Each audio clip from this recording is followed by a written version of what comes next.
नमस्कार, दर्श न्यूज में आप सभी दर्शकों का स्वागत है। मैं प्रीति दयाल आपके साथ। शिक्षा विभाग के कड़क एसीएस के पाठक चर्चे से बाहर आने का तो नाम ही नहीं ले रहे हैं। फरमानों और आदेशों के कारण के पाठक ने शिक्षकों से लेकर अधिकारियों तक हड़कंप मचाया हुआ है। अभी हाल के ही आदेश की बात करें तो ईद और रामनवमी के मौके पर छुट्टी का मामला गरमाया हुआ है। पहले पत्र जारी कर सरकार की ओर से ईद और रामनवमी पर छुट्टी की सहमति दे दी जाती है, लेकिन इसके ठीक एक दिन बाद उस पत्र को शिक्षा विभाग के द्वारा फर्जी करार दे दिया जाता है। वहीं शिक्षा विभाग की इन गतिविधियों की वजह से शिक्षक से लेकर बच्चे असमंजस में रहते हैं। लेकिन यहाँ गौर करने वाली बात यह है कि ऐसा पहली बार नहीं हुआ है, बल्कि इससे पहले भी ऐसा हो चुका है जब के पाठक के फैसलों से सरकार की किरकिरी हुई है। इस बीच के पाठक के पिछले दिनों के कुछ आदेशों से रूबरू कराते हैं, जब उनके आदेशों की वजह से सरकार भी पूरी तरह से घिरी है। के पाठक का एक ऐसा ही फैसला था शिक्षकों की छुट्टी को लेकर। दरअसल उन्होंने नियम बना दिया कि बिना लिखित आवेदन किसी को छुट्टी नहीं दी जाएगी, यानी कि साफ तौर पर कहा गया था कि व्हाट्सएप के जरिए दिए गए छुट्टी के लिए एप्लीकेशन को मंजूर नहीं किया जाएगा। इसके लिए स्कूल में आकर हर हाल में छुट्टी का लिखित आवेदन देना पड़ेगा।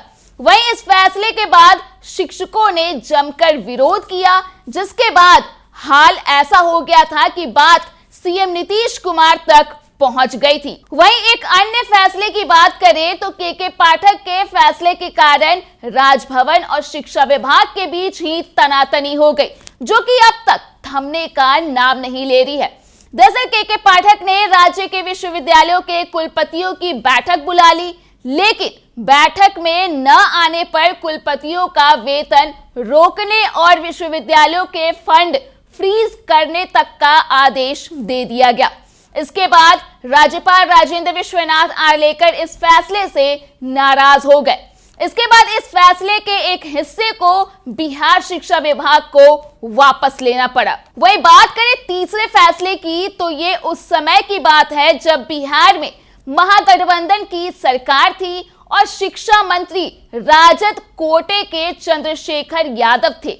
इसी बीच मंत्री चंद्रशेखर के आप्त सचिव ने शिक्षा विभाग के नाम एक चिट्ठी लिख दी। ये चिट्ठी एक पीत पत्र थी। इसके बाद के पाठक गर्म हो गए और उन्होंने तत्कालीन शिक्षा मंत्री चंद्रशेखर के आप्त सचिव ने उनके डॉक्टर की उपाधि का ही सबूत मांग लिया। बढ़ते हैं आगे।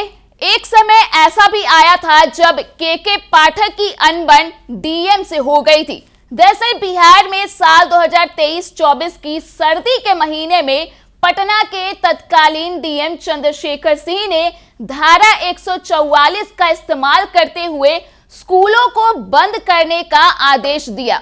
इसके बाद तो के पाठक चंद्रशेखर सिंह से ही भिड़ गए। उन्होंने पटना डीएम को एक जवाबी चिट्ठी लिखी और धारा 144 का प्रयोग पर आपत्ति उठा दी, लेकिन पटना के तत्कालीन डीएम चंद्रशेखर सिंह झुके नहीं और अपने आदेश पर डटे रहे। आखिर में किसी तरह मामले का निपटारा हुआ। इस दौरान भी शिक्षा विभाग खूब सुर्खियों में छाया हुआ था।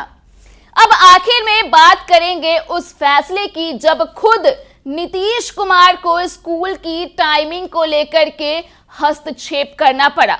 दरअसल के पाठक ने अपना एक आदेश और दिया था, जिसके मुताबिक स्कूलों में समय को 9 से 5 कर दिया गया। इसके बाद शिक्षकों में इस फैसले को लेकर आक्रोश पनप गया। मामला नेताओं तक पहुंचा। विधानसभा में भी इस मुद्दे को बड़े ही जोर शोर से उठाया गया और फिर सीएम नीतीश तक पहुंची। उस वक्त सीएम नीतीश कुमार बीजेपी के साथ एनडीए की सरकार बना चुके थे। जब सदन में पूर्व शिक्षा मंत्री चंद्रशेखर और राजद के सदस्यों ने के पाठक के विरोध में सवाल उठाए तो सीएम नीतीश ने विधानसभा में ही के पाठक के फैसले को पलटकर स्कूलों का समय 10 से 4 कर दिया। तो कुल मिलाकर देखा जाए तो के पाठक लगातार चर्चे में बने हुए हैं और उनके फरमानों ने हलचल भी तेज कर रखी है। और इस बीच जो ईद और रामनवमी को लेकर छुट्टी का मामला है वो अभी भी पूरी तरह से सुर्खियों में छाया हुआ है। एक के बाद एक जिस तरह से लेटर सामने आ रहे हैं उसे लेकर कुल मिलाकर देखा जाए तो कहीं ना कहीं कंफ्यूजन ही पैदा हो रहे हैं। हालांकि क्या कुछ आगे होगा यह तो देखने ही वाली बात होगी। फिलहाल के लिए इस खबर में इतना ही। अगर आपने अभी तक हमारे YouTube चैनल को सब्सक्राइब नहीं किया है तो इसे जल्द सब्सक्राइब कर दें। इसके साथ ही अगर ये वीडियो फेसबुक के माध्यम से देख रहे हैं तो पेज को लाइक करना ना भूलें।